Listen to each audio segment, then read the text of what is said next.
فلما ذهبوا به وأجمعوا أن يجعلوه في غيابة الجب وأوحينا إليه لتنبئنهم بأمرهم هذا وهم لا يشعرون. وجاءوا أباهم عشاء يبكون قالوا يا أبانا إنا ذهبنا نستبق وتركنا يوسف عند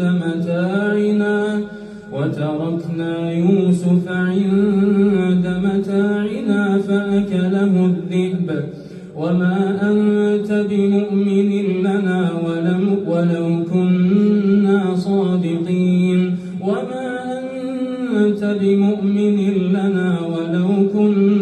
صادقين وجاءوا على قميصه بدم كذب قال بل سولت لكم أنفسكم أمرا فصبر جميل والله المستعان على ما تصفون. وجاءت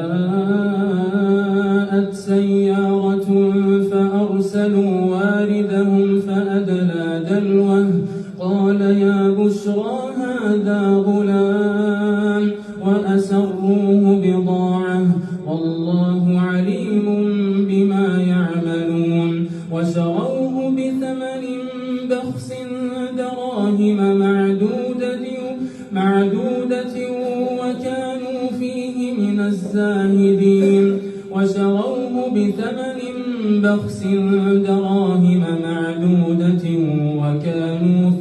من الزاهدين.